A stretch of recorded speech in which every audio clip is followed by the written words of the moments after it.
Here we are, another Black Diamond call. Welcome, everybody. It's Monday, the 13th of November, 2017. I am John Lavinia, your host, and this is our weekly thrills and excitement call.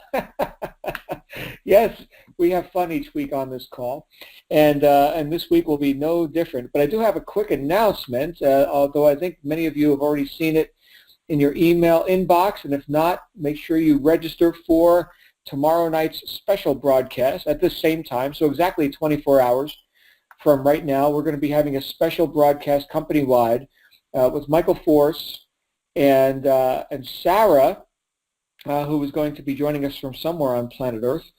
And so that's going to be exciting, and they're going to be covering some really cool stuff. That's not going to be here on our usual free conference call platform. That's going to be something you actually have to register for. So join Michael Force, Sarah Gallo, and whoever else is going to be co-hosting that. It may just be the two of them. And that is tomorrow, being Tuesday the 14th at 9 p.m. Eastern U.S. time. But right now, it is Monday at 9 p.m. Eastern U.S. time, so it is time for the Black Diamond call. And this call is a little bit different than like our wake-up calls and some of the other stuff we do here, in the way that nothing is really pre-planned or pre-scripted. In fact, I came up with a topic for what we're going to be covering here tonight just a few minutes ago. And it's always interesting to hear what happens on this call, because it's very street, sometimes in your face, in fact, especially after that ass whooping we got from Cassandra this morning on the wake-up call. That was something. And then what we do here is we share our ideas about how we've gotten to the top in our chosen profession. Sometimes I have a guest speaker with me. Tonight I'm going to be flying solo, which I know some of you are very happy about. Sometimes you just want to hear me go on a rant or something. Well, I have an idea about what's going to happen. Actually, I'm feeling kind of centered and kind of mellow, but not too mellow tonight. So the rules are, as always, take what you like and leave the rest. Please see how these ideas actually apply into your business and into your life. Don't just come here to be entertained, but do something with these ideas. And of course, if I say anything that offends you, you'll get over it. We're just going to roll. So tonight, what we're talking about. This topic actually came up twice today, so I figured it would be a good thing to cover with everyone. It's kind of auspicious and timely because it came up twice today just in conversations with a couple of students who I've had the pleasure to work with here inside the Digital Altitude community. And these are people who are embracing entrepreneurship, embracing it big time, and for the first time, as many of you are. Many of you here are, you've never had success in certainly top-tier direct sales or in business to a degree where you would not be looking for a new opportunity, right? I mean, if you were comfortable with the results you were already getting, you probably wouldn't be here looking at, the possibilities of making money online and doing business with this new thing that you've never done before, right? So that goes without saying. So there's some degree of dissatisfaction that had to be a factor for you to even show up here, okay? And I think we could all agree on that, right? I've never met anyone who came here just because they were, tired of taking money baths and, in the middle of the pile of money that they have in their living room or their kitchen or something. No. People typically come here looking for increase, and that could be because their job just sucks and they've had enough, 20 years doing the same thing over and over again, and money is inflating faster than they can get a raise, and they're just tired of answering to a boss, or they're in a deficit condition, where they've got to do something, like the methods they've been applying or not applying up to this point haven't gotten to where they want to go, so they're looking to learn something, or any combination of circumstances and conditions that could lead someone to decide that it's time to reach for something different. That my best thinking has only gotten me this far but not further, and I am dissatisfied. Now, thank goodness for that. Thank goodness for dissatisfaction. If it wasn't for this wacky guy from New Jersey, Thomas Edison, saying, you know what, I'm tired of these oil lamps and these candles. I want a light bulb. Nobody's made one before. I'm going to go ahead and make one. Okay. I've got this idea. You see, I've got this idea of a light bulb. I'm going to make it. Thanks, Tom. Now we all got light bulbs, and I didn't have to light candles to talk on the internet and see what I'm doing here tonight. Obviously, the internet came much later. But you get the point, right? Dissatisfaction. Nice thing. That's a good thing to have. Dissatisfaction. However, these conditions which we're dissatisfied with, which cause us to start seeking something more, new methods, higher levels of thinking, higher levels of performance and production, these things are obviously things that we've gotten emotionally involved with enough to the point where we are in fact dissatisfied. Stick with me on this. I'm gonna make a point here in a minute. So we are dissatisfied with these circumstances, which means that we are emotionally involved in them enough to be uncomfortable and to choose to get out of whatever familiarity or so-called comfort zone that we may be in up to that point. So you follow me so far? Okay, fine. So now you're here. You found this. You attracted this into your life. And you decided that you're going to pursue this business model. And along with everything that comes with it, the product line, the affiliate program, we've got this community here. You're on this call right now, or you're listening to the podcast after right now, and you're participating to whatever degree. And one of the calls you get on was this wake-up call this morning with this person, Cassandra, who's talking about not being a victim and being a bit more proactive and industrious. Industrious, yes, industry. This was one of the virtues that the great Benjamin Franklin enumerated, right? Benjamin Franklin's virtues, right? Being industrious. In fact, he, you can look this up. You can find it on Google or Bing or Yahoo or DuckDuckGo, which is my search engine of choice, DuckDuckGo. But a lot of you haven't heard of that. Anyway, Google's not the gospel, okay? DuckDuckGo works just fine, and they don't track all your details. In case anybody values privacy anymore. But the thing is, Ben Franklin, here's a guy who, despite the fact that he had assistants that he could call upon to do some of the manual labor that he was doing, he ran the first free press in the United States, right, out of Philadelphia. He actually started as a plumbing apprentice up in Boston. He was under his older brother, if I recall. He was going to be a workman in that other trade, but he went to Philadelphia and decided to start free press. And Franklin, in his case, being industrious, right, he would wheel his supplies cart through the streets of Philadelphia, despite the fact that he could have any of his apprentices or servants or whatever doing that for him. He wanted people to see him doing the work. Okay, this was one of the things that he made a demonstration of, is that he is active and doing stuff. And so that's industry, right? That's being industrious. So why did I mention that? Well, in contrast, there is, I suppose, what we could call entitlement or irresponsibility, or as Cassandra was talking about. Boy, she was fired up this morning, so it's still on my brain a little bit. Victimhood, right? And essentially what we're talking about when we get into this dichotomy is the difference between being causative versus being the effect itself. Okay, so these circumstances, here's where we're going with this. These circumstances which you're dissatisfied with, which caused you to reach for something else, which caused you to find this, right? These circumstances are not congenial, okay, but nonetheless, they are the effects of the decisions that we've made in the past. Okay. And those decisions that we made in the past caused these effects to now be in our lives. Okay. But the effect is not the cause unless we become emotionally involved with it and allow it to be cause, and therefore relegate ourselves to the effect bin. I know I've talked about this a few times on this call in different ways, but I'm going to be giving it to you in a different way tonight. Because sometimes I tell you for myself, sometimes I need to hear things 1,000 times from 1,000 different people in 1,000 different ways, and then finally I got it. Maybe I'm just thick-headed Italian guy from New Jersey, whatever, but hey, after studying philosophy for 30 years, I've been able to put some of it to use And I'd like for you to be able to put some of it to use as well. So we're dissatisfied with these effects, and to whatever degree we've gotten emotionally involved in them, it's caused us to at least get off our butts and see if there was something better that we could do with our time. Now, the point is not that we have become dissatisfied, but that we are willing to do something about it. Yes, that we are reassigning cause to ourselves.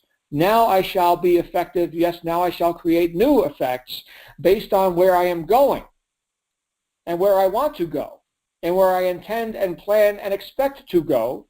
And I am now going to get emotionally involved in that while still in the midst of displeasing or uncongenial circumstances, effects, appearances as they are. Yes, the fact that we have made a transition from silent capitulation to current circumstances, we've transitioned out of that into now we're going to do something about it. Yes, that is very admirable, but that is just the first step.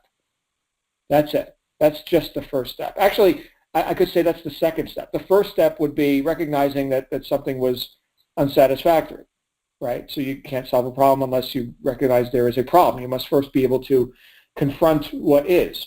And a lot of people don't, by the way. A lot of people want to deal with some imaginary world, some fantasy land.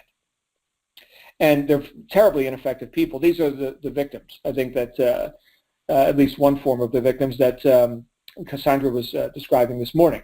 Okay, so these people live in a fantasy world. Okay, they can't have an effect because they are the effect, and they can't even see what is around them.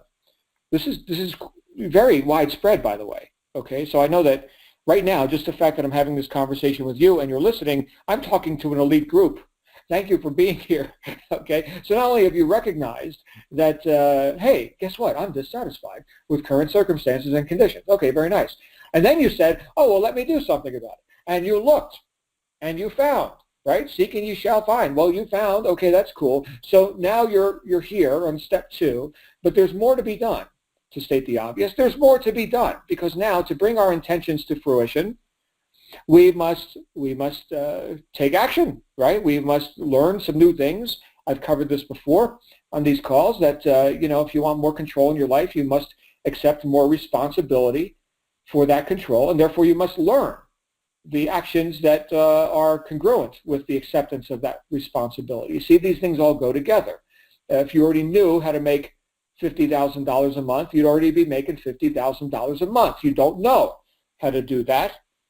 Therefore, you have not been able to accept responsibility for that amount of money, nor have you had control of that amount of money. You see how these things go hand in hand.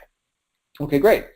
So what is the work then? What is the responsibility that we must accept for ourselves and thereby enjoy the freedom, the control, the causation in our lives that we came here for? Okay, what is this? What are these things that we have to learn? And a lot of times our focus goes on to the how-to stuff, which is very nice, right? Very nice. Of course, it's a wild variable as well.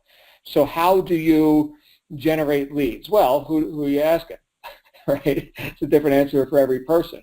And you're going to learn, let's say you're a brand new member here, and you're like, well, I came here to learn how to market and generate lots of leads and make sales. And yes, absolutely, you're going to learn all that. By what methods? Oh my goodness.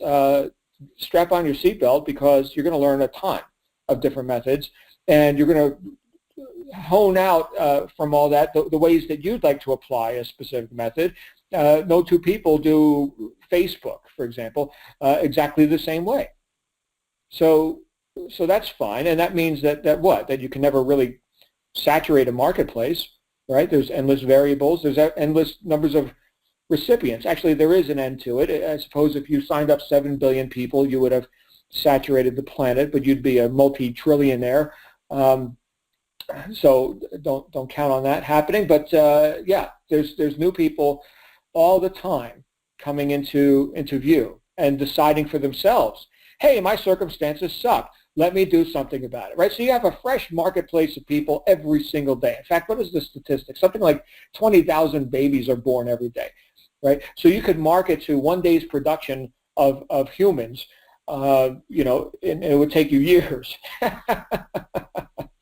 So, and not all of them are awake, obviously, right? And there are people who will die broke at their job, unawares of any other possibilities, and that's it, right? They can't hear a word you say.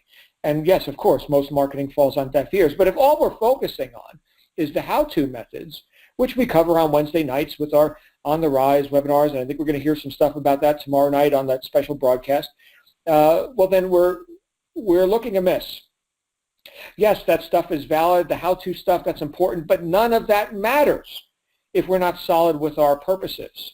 If our purpose and our so-called why, if that does not precede the attention that we put on this how-to stuff, because as I've said many times, and I will say again, more important than what we do is who is doing it.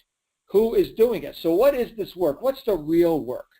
Okay, you want to do email marketing, you want to do search engine optimization, you want to do Facebook, you want to run solo ads. You don't want to do any of those things. You want to do tweets on Twitter, and you want to do Instagram posts, and you say, screw all that, I'm just going to do a YouTube channel. Okay, fine. Do whatever you want. But preceding all of that is the real work.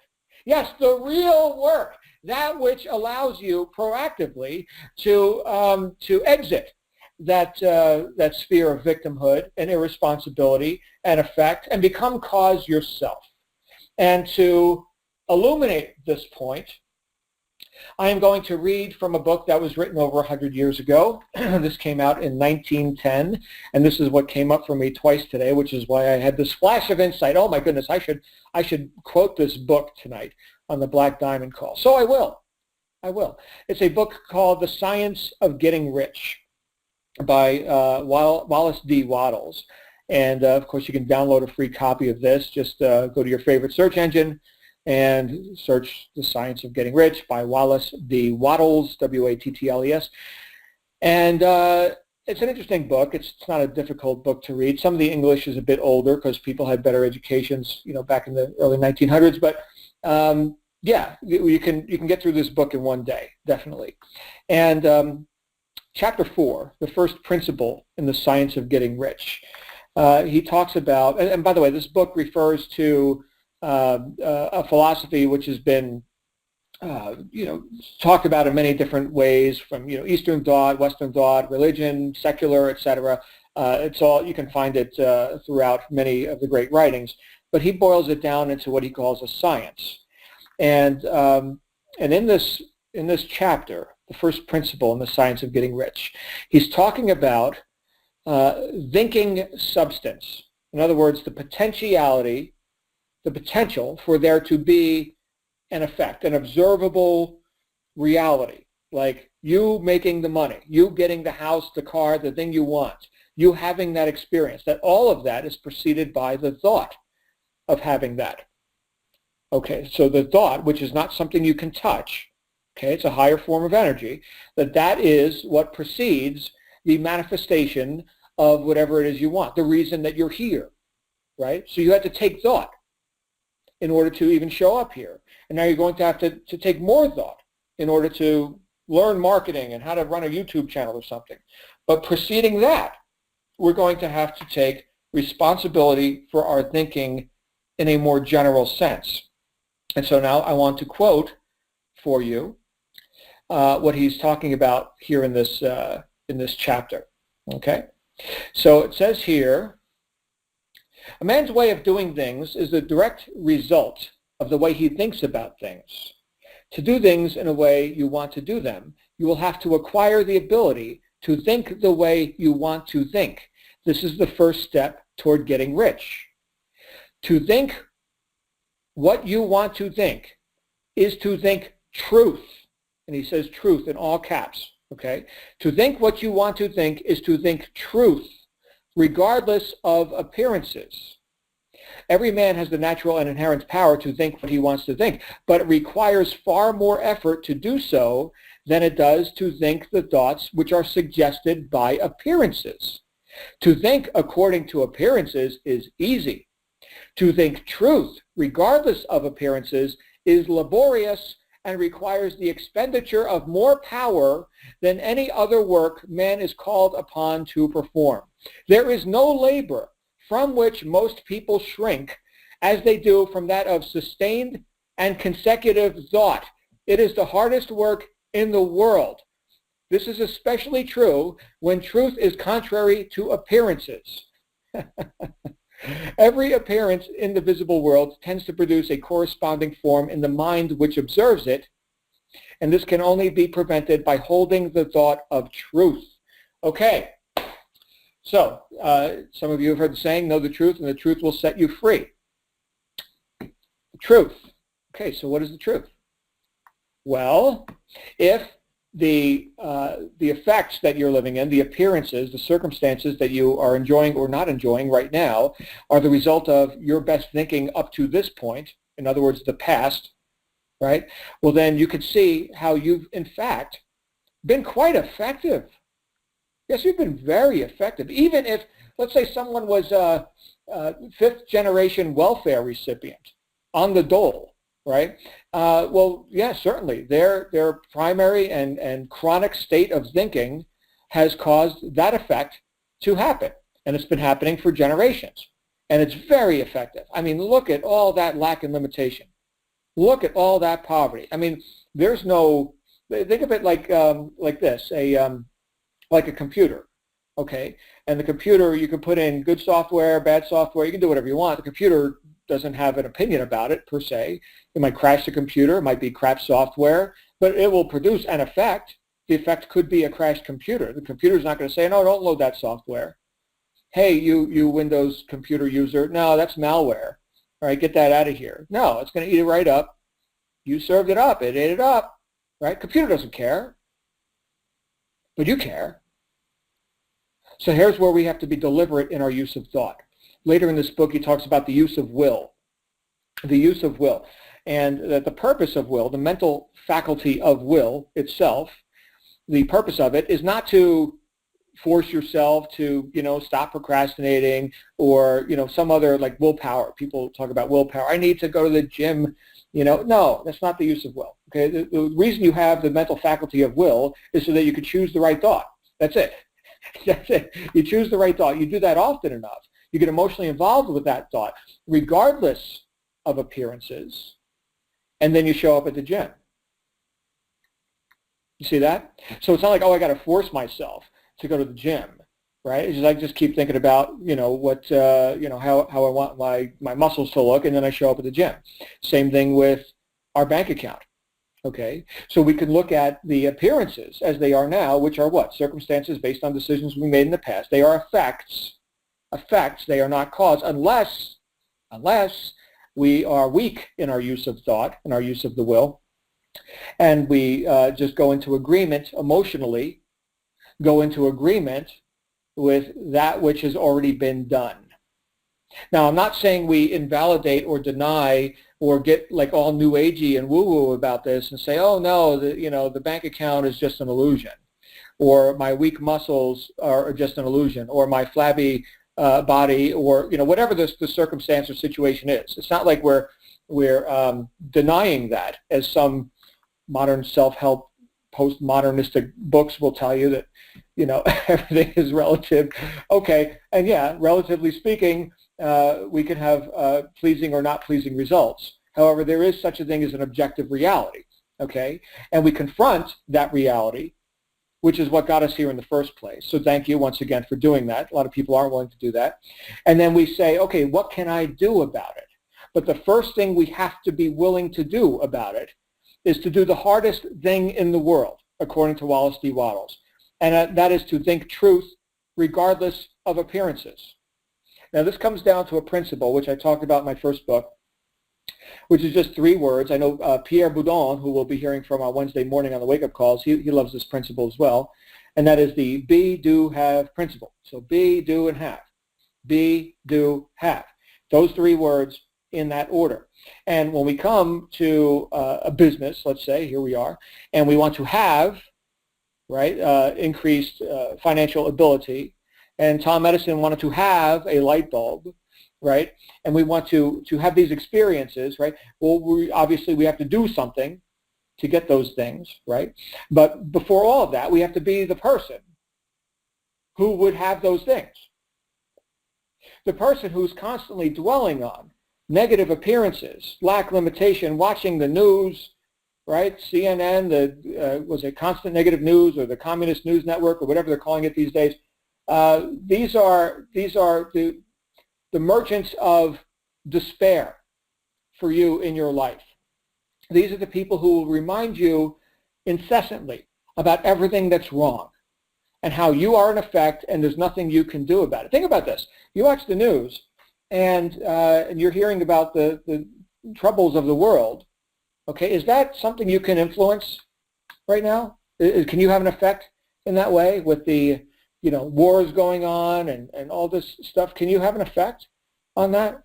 Or are you just getting caved in thinking, man, there's nothing I can do about it. This really sucks. Man, the world's got trouble. Okay, so I'm not saying to deny reality. What I'm saying is to work within your sphere of influence. Can you, by taking up business and by becoming successful yourself, can you add prosperity to the world? You can. You're a part of this world. You count too. Okay, just because you're not special enough to be on a news report or something because, if it bleeds, it leads, and you're not bleeding right now, well, that doesn't mean that you're not worthy of part of this abundance that you're going to add to the world, right? Is there less suffering in the world when you get rich? Yes. Yes, and again, that's another thing that Wattles talks about in this book is how noble it is to go get rich, and he doesn't pull any punches, right? There's nothing politically correct about this. This is go get rich. You're never going to help the poor by addressing poverty. You're never going to help the poor by being one of them. Go get rich, right? You do a lot more good with money than you can without, right? So, and start with you, right? No apologies about that, right? You're going to reach higher than the average person. You're going to have better results than the average person. Average, by definition, is unremarkable. We're not writing books about that. We're not interested in the causes of poverty here. We're interested in the solution. That's what we're studying. That's what this science is about. Okay, and again, I'm paraphrasing Wattles. And so when you take thought and you do it consistently, regardless of appearances, and you get emotionally involved in the truth. What is the truth? Oh, glad you asked. What is this truth that will set you free? The truth is where you're going. You see, the most sane people in the world and the most productive people in the world spend most of their time contemplating the future within their circle of influence, which certainly includes yourself. And for some people, that's where you have to start, right? I mean, because we're all included in that. Each one of us as individuals, our own bodily self, right? That's within our circle of influence, right? And then from there, we branch out. Let's see, we've got our family, right? Spouse, children, what have you, right? From there, we've got our groups of people that we work with, our companies, our organizations, churches, etc. That's part of my circle of influence, right? It is expanded beyond just John. Can John make some money or something? Or can John support his family? But now can John assist other people in a group environment? I'm doing that right now. I mean, that's it, right? This is one of my groups that I choose to serve. Okay, so that circle of influence will expand the more able you become with things that are within your circle of influence. That circle will expand out into greater areas of concern. And yes, ultimately you can, you can have an effect in, world matters. Sure you can, right? Every world leader was once a baby, an infant that needed a bottle. They couldn't do nothing, right? But now, right, they're world leaders. Okay, so you can, and again, not to get political or whatever, I'm just going to let you know that a lot of those people haven't earned it just because of corruption and all this, but there are good people too. Okay, now of course all you're going to hear in like mass media and stuff is how much turmoil, how much problems, and if it bleeds, it leads, and everything's a problem. Everything's a problem. No news is good news. Okay, so you've got to be the purveyor of good news for yourself. Okay, so that's your responsibility. That's the primary responsibility of the entrepreneur, is to be the purveyor of good news for yourself, regardless of appearances. And then every step you take toward your goals brings you a greater realization of your intention. I will refer to Earl Nightingale from his classic recording, The Strangest Secret, which you can all listen to, and I suggest you do. In fact, you can just go on YouTube and type The Strangest Secret by Earl Nightingale, and you will find a video there. The video will just be a still shot of, a picture of Earl Nightingale and then, the recording. But he talked about success. He said, well, if we want to have success, we have to first define success. And here's the best definition I've ever been able to find. He said, success is the progressive realization of a worthy ideal. The progressive realization of a worthy ideal. He says, therefore, anyone who takes the thought of a worthy ideal and takes deliberate action towards its achievement is a success. Whether or not they've earned the $1 million yet or whatever, no, those are effects. Those are effects, and those are coming. Consider that a guaranteed future outcome. But it's the progressive realization. So it's not like an event that happens because you snapped your fingers and fish and loaves and all, that kind of stuff. No, okay, I'm not there yet. Neither are you, I would venture. So no, it's progressive, like we're making progress.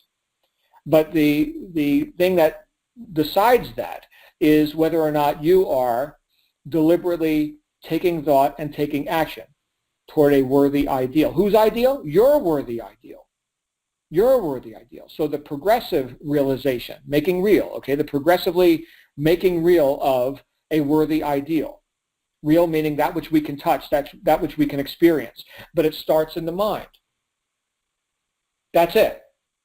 So when you think about yourself, when you think about who are you in relation to this business, who are you in relation to the marketplace, are you worthy?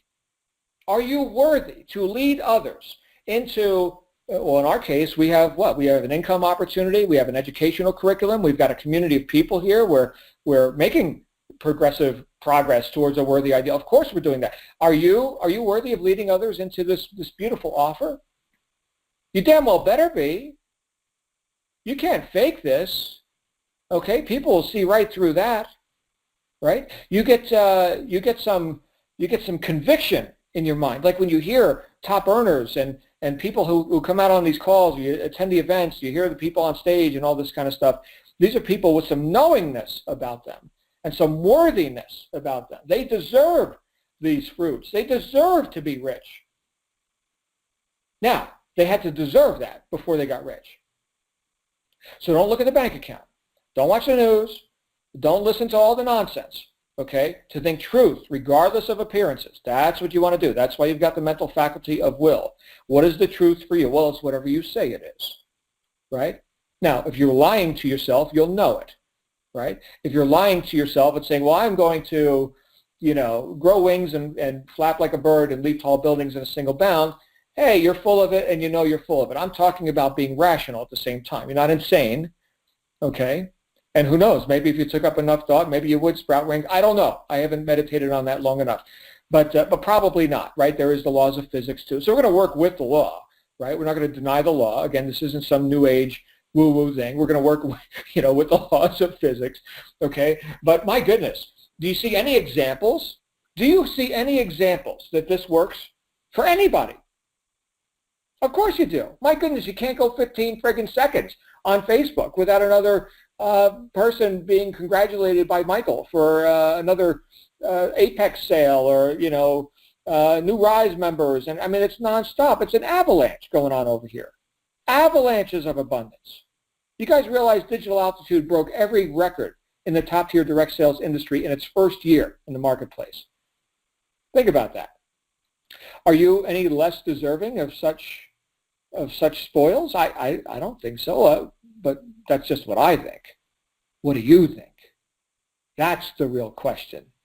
That's the real question, right? So where are you going? And if you've decided that for yourself, notice I said decided, not hoped, okay? If you've decided that for yourself, well, then you're thinking truth, regardless of appearances.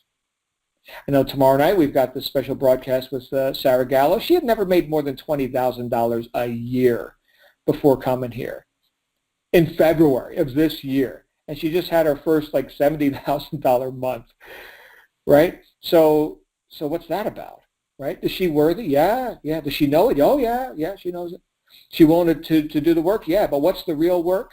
The real work, my friends, is what preceded the recipient of the money actually receiving the money.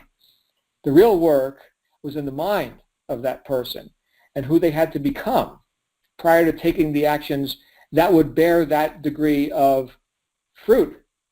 Okay? You don't do this by chance or luck. You decide what you want, and most importantly, you decide who you are, and then you be that. Right? And you do that consistently enough to overcome the negative influences that surround you day and night. And hopefully you're not looking for them, right? It's kind of like carbohydrates. You don't even have to go out and say, oh, I think I need to get some carbohydrates in my diet. Like, nobody says that, except for like a pro bodybuilder who is so carb depleted that now they actually have to go seek out like 10 grams of carbs or something so their body doesn't shut down. Okay, but for people living, a normal life of, even eating right, yeah, so you're eating right, but carbohydrates just kind of happen. Like, they're everywhere. Same with negative influences. They just kind of happen.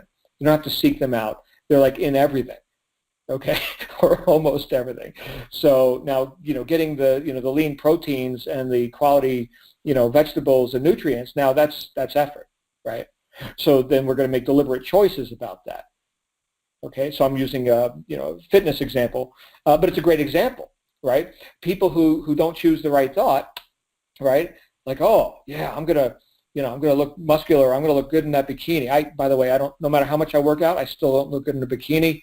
So sorry about that, but other people do, right? And so if that's your intention, well, see the image, see the truth of that guaranteed future outcome, and then you don't have to force yourself. You actually lose a taste for carbohydrates. You'll lose the taste for sugar. I'm sure many of you can relate to this. Okay, again, I'm using a more objective example, but let's say that you used to be, carbohydrate addict and, candida yeast, and you got to have more and more sugar, and I got to put sugar on my coffee, and I put sugar on my cereal, and I put sugar, and then one day, you realize how sickly you're feeling with all this, and so you do something wild, right? What if I just held off on sugar a little bit, and then you had less sugar, and the next thing you know, like in fact, I've had this experience where I grabbed the wrong coffee cup, right? Where I had my Americano or whatever, and somebody else had what looked like the same thing, and they had a bunch of sugar in there. It's like, oh my goodness, that's disgusting, right? How could you destroy the essence of the coffee with sugar? But other people, they like it. I used to have sugar in my coffee. Not anymore. I don't want a speck of it. Okay, so I lost my taste for it. Eating celery, right?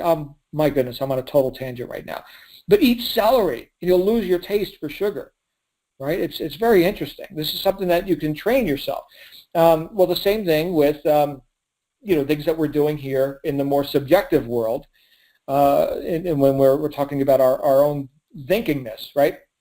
So we can wean ourselves off of negativity and augment the amount of time that and amount of attention we put on things that are pleasing to us, right? And we can even go back like to the Bible, right, where it's talking about whatever things are of good report, right? Think of these things of good report. Okay, this is called choosing the right thoughts. It's why we have the mental faculty of will.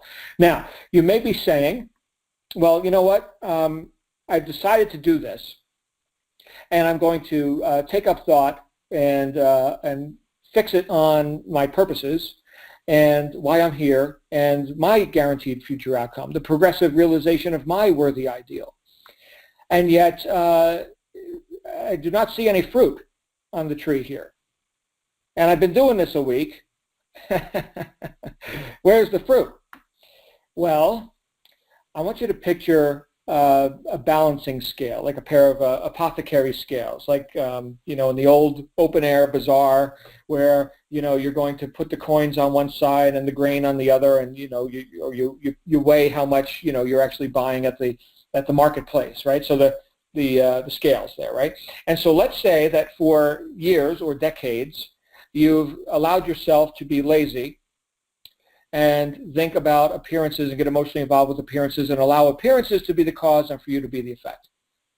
And now, because you've had a flash of insight, and you met some guy, John Lavenia, who's preaching to you about taking up thought for your own circumstances and being the cause and not being effect in your life.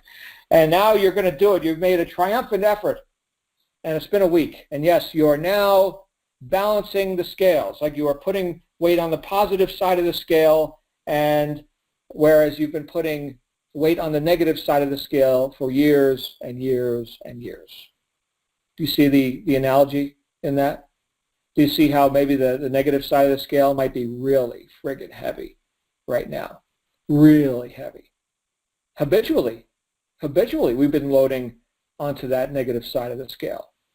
And because you just decided to do something about it, doesn't mean that you backed up a bulldozer or a dump truck and you dumped boulders on the other side of the scale, on the positive side. No, there's such a thing as a gestation period or a gradient, right? Like where you've got to develop new habits of effectiveness. Okay, you've got to think truth regardless of appearances, which is laborious.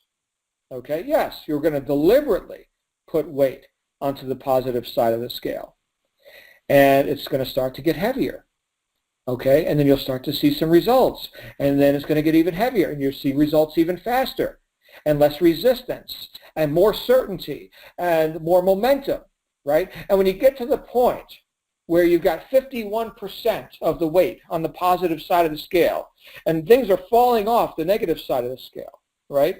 So it's not like you have to go for decades because you've been, perhaps wallowing in victimhood for years. It doesn't mean you'd have to wallow in positivity and causation for years, right? Decisions can happen fast, okay? And we can knock weight off of the negative side of the scale, okay, metaphorically speaking. Okay, so it's not like equal time is needed on each one. Taking up deliberate thought is definitely an accelerant, okay? So don't weigh it just in terms of time, but do weigh it in terms of attention, as if you have a certain quantity of attention, and now you are deliberately forming a new habit to, once again, deliberately put attention on the positive side of the scale. And negative stuff starts to fall off. And when you get to 51% positive, now you're seeing the fruits. Okay? Yeah, you still got plenty of negative over there. Okay, but 51%, you are now more positive than negative. You are no longer an average person.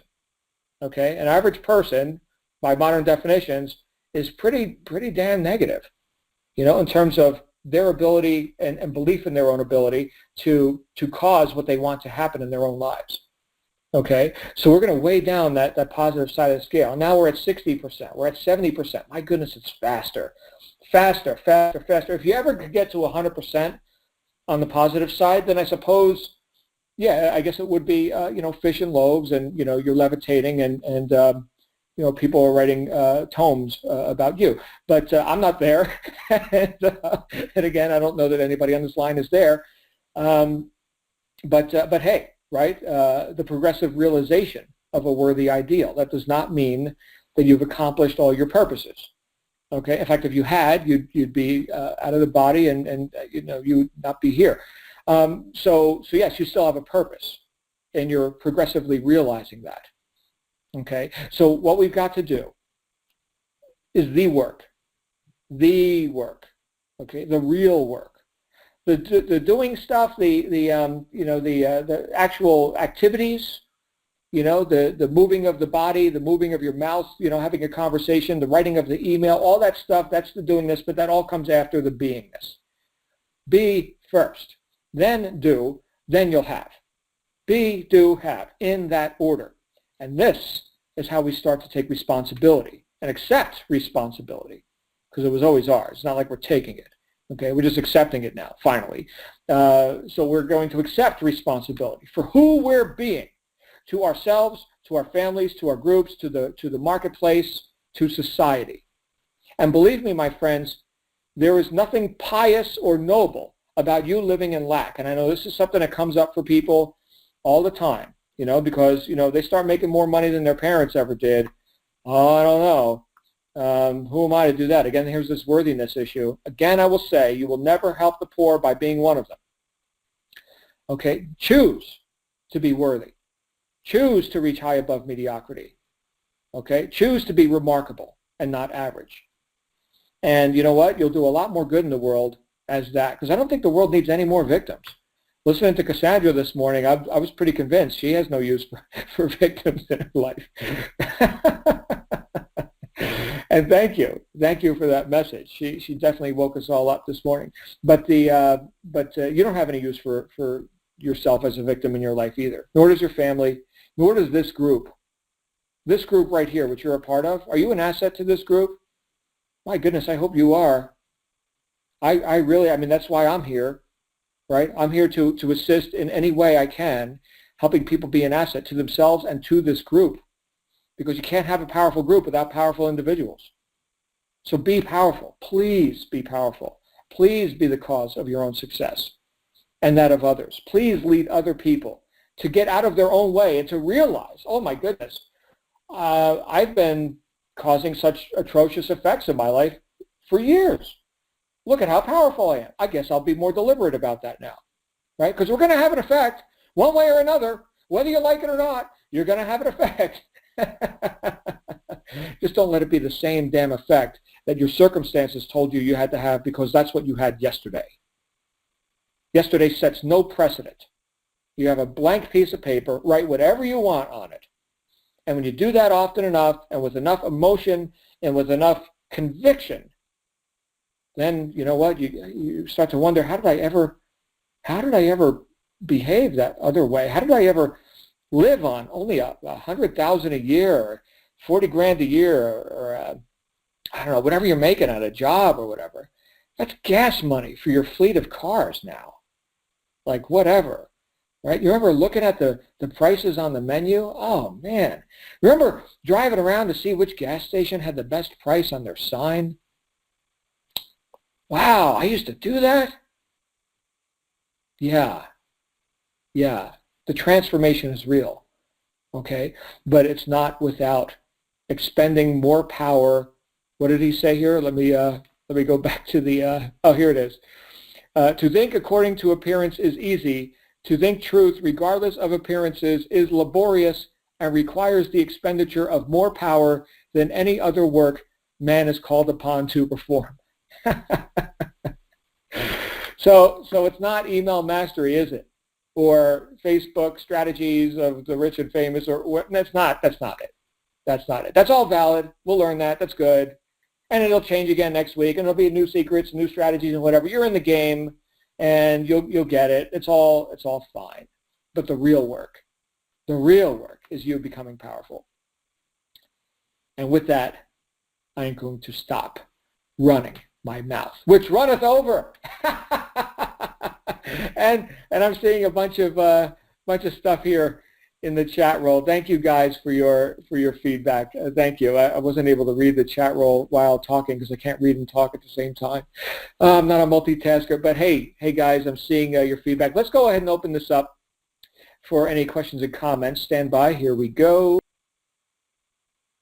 So the lines are open. If you would like to jump out here and chime in on this topic or ask any questions you might like, you feel free to do so. You can raise your hand now. If you are on a phone or on a calling in with Skype or whatever, you can click *6. That will be the command to raise your hand. And we're going to go to our first caller, which is Fred. Hey, Fred, you're live on the air. How are you? Blessed, especially after listening to you. Oh, well, thank you, sir. I do enjoy listening to you. I just wish I could write as fast and be a wordsmith so I could figure out how to spell without having a dictionary beside me. Oh, no, dictionaries are good. That's like the best self-help book ever written, man. I get help. I get enlightenment every time I open one of those. Those are great. That was one of the first books my mother gave me. Oh, good mom. She was a secretary, a legal secretary, as well as a medical, and she could spell anything that you could think of. My question is, you said something about yesterday is not something for today. Could you repeat that? I was saying yesterday, and I don't pre-plan any of this, Fred, so I was talking about yesterday not setting a precedent for today. Is that what you're referring to? Yes, sir. Okay, there you go. So the precedent like a legal precedent. Well, because the court ruled this way in that case, then we should rule this way in this case. No. Yesterday said whatever it said, and I don't care because it's not yesterday. We're dealing with now. We're dealing with what is. It's hard to come out of that old mindset. Oh, it's laborious and requires the expenditure of more power. Yeah. If success was easy, it would be mediocrity, man. Yeah. So this isn't for people who need it. This is for people who want it. Too bad it took me 74 years to figure this out. Well, hey, you got it in this lifetime, so that's good. You're still sucking air, right? You got time. You're good. You sound rather youthful to me. You got lots more game, Fred. Lots more. Oh, amen. I still got 30 years to go on the mortgage, so I got a lot more time to go. Oh, yeah. You got lots more. Remember, was it Rocky 3 or Rocky 15 or something, where Sylvester Stallone is fighting Mr. T, who's playing Clever Lang, right? And Rocky had gotten soft. He had become civilized, right? In fact, I remember his manager, old Mickey, saying, you got civilized, Rock. It's the worst thing that could ever happen to a fighter. And so he fought the Mr. T character, and he was getting beat up, and Mr. T was like, I got lots more. Come on, I got lots more. And he was kicking his ass all over the ring. So so be the Mr. T in that scenario. All right. Thanks, Fred. We're going to go to our next caller, which is Robert. Hey, Robert, you're live on the air. Oh, thank you very much.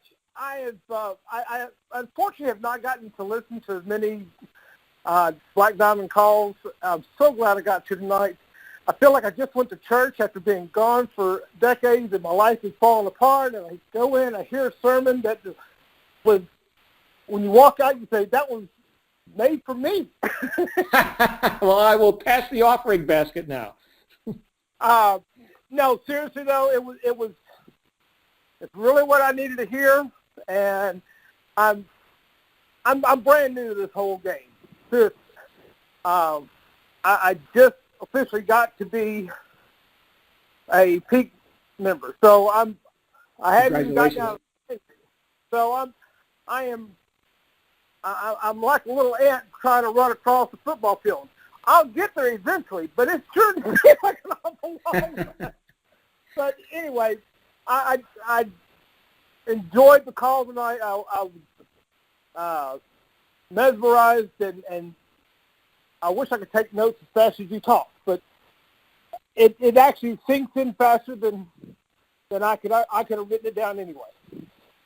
Oh, well, thank you for the kind words, Robert. Say again?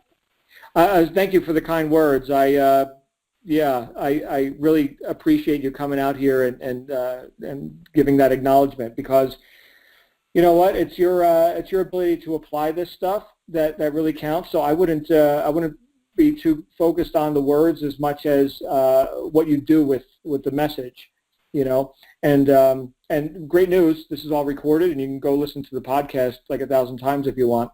But yeah, you're here, and you're in the game, and I'll tell you what, those ants grow legs, right? They sure do. And before you know it, you're like having a whole different experience. Like your whole reality has changed. You know, I went from broke and hopeful to a top earner, and what many people would consider like practically overnight. But I had to be ready for that. I had to prepare my mind for that. I had to actually apply some of this philosophy, like what we're talking about here tonight. And when I finally found the business model, which is our business model, Top Tier Direct Sales, okay, this was a much earlier iteration of it many years ago. But when I finally found the business model that would actually pay me what I'm worth, I just exploded. And within 3 months, I was out of my job. I doubled my income. I bought a new Lexus and, you know, became a leader, you know. So it does not have to take a long time, my friend. Awesome. That's, like I said, I love what the message had to be said tonight, and it went straight to heart, and I appreciate you, and I thank you. Well, thank you again, sir. Thanks for being here, and I'm looking forward to hearing a lot more from you, Robert. And we're going to go on to our next caller. Very good. You have a great night, sir, and we're going to go on to our next caller, which is Trudy. Hey, Trudy, you're live on the air. Hi, John. Hey. I just, I'm going to ask you to be repetitive on one thing. Where you said the progressive realization of a worthy ideal. Yes. I'm trying to grasp the key word before that with this phrase. That was the definition of success. Okay, that's what I thought, but I wanted to double check. Yes, Earl Nightingale promulgated that definition on his classic recording, "The Strangest Secret," which was 1960, I believe. Anyway, Earl Nightingale and his partner Lloyd Conant, they started a company called Nightingale Conant way back, and they're the ones that popularized the self-help audio tapes and records and audiobook kind of format.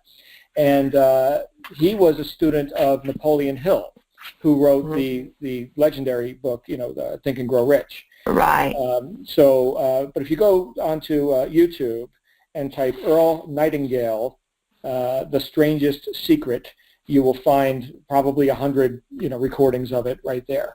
Okay. Yeah, it's 32 minutes long, and I've listened to it hundreds of times. So, okay. Yeah, I like the phrase. It's pretty catchy, Oh, you mean the definition he gave? Yes. Yes. The progressive realization of a worthy ideal. Yeah, if we just look at those words, and then we realize that the moment we are taking deliberate thought and action, and in that moment we are a success. Whether or not we've made the money, of course we haven't made the money yet, right? We just became successful just minutes ago. But we'll never make the money if we don't first become successful. Right. Right? So it's be, do, and have in that order. It's not like, oh, now I have money, now I'm successful. No. Now I'll get my thinking straight now that I've got all this money. No, you won't. Right.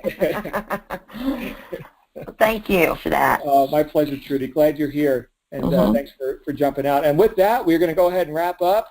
Q&A. Okay, so we are done. Look at that, less than 1 hour tonight. So guys and gals, it's been a pleasure being here with you. I see all of your comments in the chat room. Thank you all for participating.